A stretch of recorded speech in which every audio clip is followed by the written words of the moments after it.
And welcome back to The Factor Uncensored. Tonight we're learning about efforts to help in an area that is a known food desert in Houston.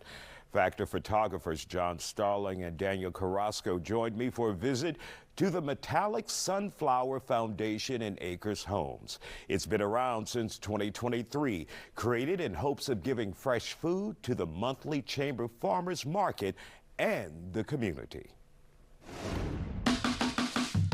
So, Cece, did you ever imagine yourself being a farmer in the middle of Acres Home? No. What is that like? No, it's crazy. I grew up in Acres Home. I went to Highland Heights Elementary. I went to Waltrip, so I am from Acres Home. I grew up like right down the street. But even getting into agriculture was just like another step that I was like, okay, y'all, we need help. I'm not gonna talk about it, I'm gonna do something about it. And so partnering up with Acres Home community and the farmers market, I got a chance to put my agriculture skills, well, to the test. And as you can see, that this is something that I've actually been so proud of, and I'm so like proud to even say that I can help people in ways that I never even dreamt. So how did a city guy come up with agricultural skills like that? Well, my roots are from Natchitoches, Louisiana. So northern Louisiana, my family was in agriculture. They were sharecroppers.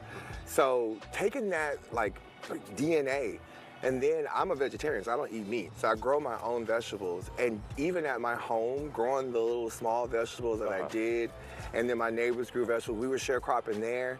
But then when I started the nonprofit, the Metallic You say you and your neighbors were sharecropping. Yeah, I would grow. That sounds like cucumbers. Slavery almost. Well, I would say it's a form that feeds me because I benefited most because I ate everything from the garden. Okay. All my food comes from outside. And then it's like getting into that, and you know, the craziest part about that, the craziest part about people would be like, you stop eating meat and you do this, and I'm like, well, when I have an abundance, I don't know what to do with it.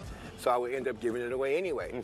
But then when I started the Metallic Sunflower Foundation, it was like, well, what's our cause? And people kept asking me, what's our cause? And I'm like, well, to help people. And then I was like, well, what can I do? And then I worked in shipping. So I saw that, hey, this is gonna be a problem. This is like a couple years ago, I saw this coming.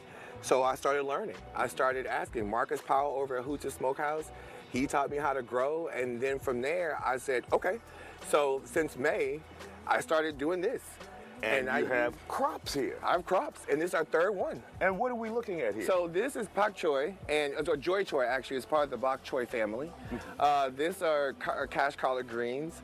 And then if you can see, these were, I started planting these actually October 5th, and here we are.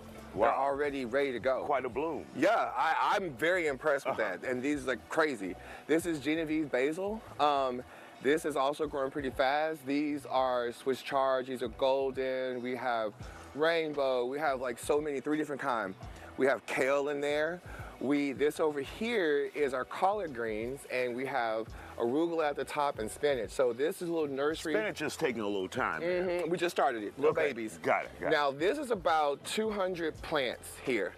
So the top, the kale is about 150, I'm sorry, the arugula is about 150, and it's about 200 of the spinach. So all that lives in this little square footage. Got it. So we can feed more than like a 5-mile radius of here. And then this is where we're ending up at. This is everything that's ready to go. Now, this is joy choy, and this is like the kale, this is the collard greens, this is everything in here. And this is where we harvest from, and this is where the people can come purchase.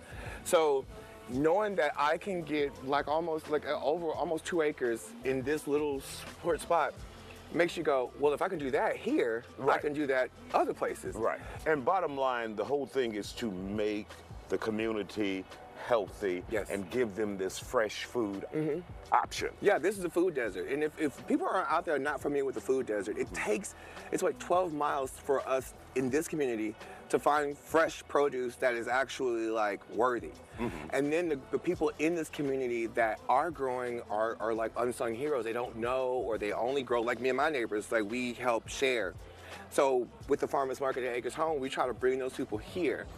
And then like I feel like instead of us like investing in things like AGVs and stuff, we need to be investing in our community and finding these little local farmers and helping them build their business, and then helping all these little small businesses here build their business. And then you have almost like a Black Wall Street, but a modern day society where everyone is still coming together and being a community, which is what we need more than ever now.